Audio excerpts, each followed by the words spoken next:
Hey Kaiju fans, we got another review for you. I'm going to be reviewing this time two versions of the 1984 Godzilla. They are both made by X-Plus at different times. I believe this one came out around the 2010s, around that time frame. It's about 9 inches tall. And then the one on the right here came out probably in the past 5 or so years, and this is a Yuji Sakai sculpt, and it's about 12 inches tall, so definitely a size difference here. So I think I'll try to walk through just a few attributes in terms of comparing the two. I feel like this one here, which I picked up a number of years ago, might have been in Hong Kong, I can't quite recall. I didn't really like the facial expression on this figure.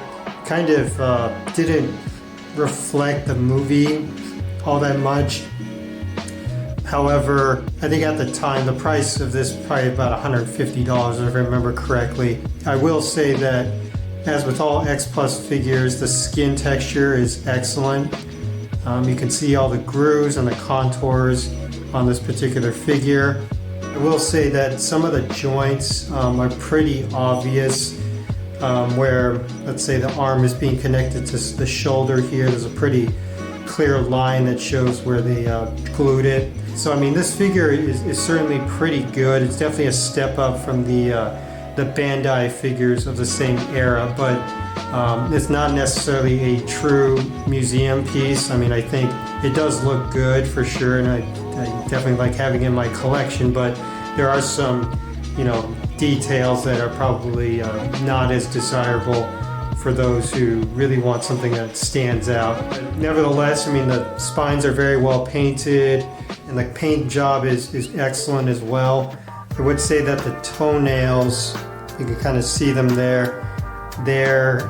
I think they're relatively well shaded, but they do kind of look a little bit bright in my opinion, compared to kind of what was in the movie. But yeah, this is the older version, the X-Plus 1984 Godzilla. Now, I think the more favorite of the two, at least for me, is this one here. This is the one that was sculpted by Yuji Sakai, and I think right off the bat, there are no seams when, for instance, when the arm is being connected to the shoulder.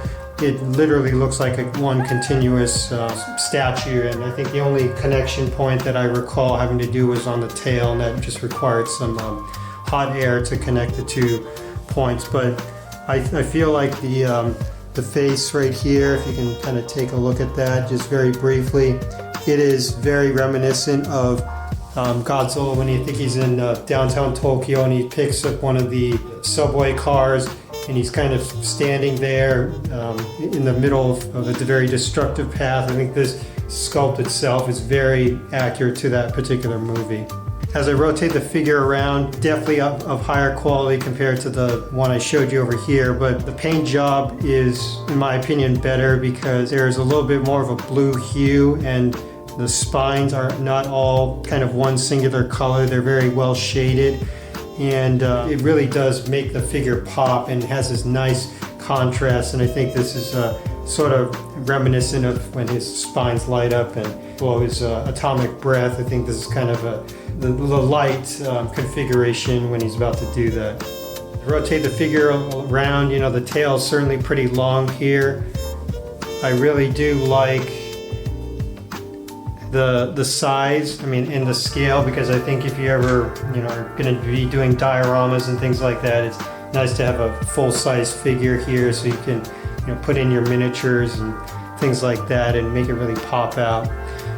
So yeah, this is two very obviously similar figures from the same movie, but I think certainly of different quality and different sculpts over the past years. And I think this really has shown how X-Plus has progressed over the years from something that looks more like this, which is a nice looking quote-unquote toy slash figure, but then you get into the real serious collector stuff here, which is excellent. And so I would highly encourage you to take a look at these maybe on eBay or some other platform. Anyway, hope you found this somewhat interesting. We do have a website called KaijuKingdomCollectibles.com, and we sell figures like this. Maybe not necessarily these older figures, but some of the newer ones that are coming out. So feel free to head over there and take a look. And obviously, if you like our content, please like and subscribe. So we'll catch you next time. Thanks very much.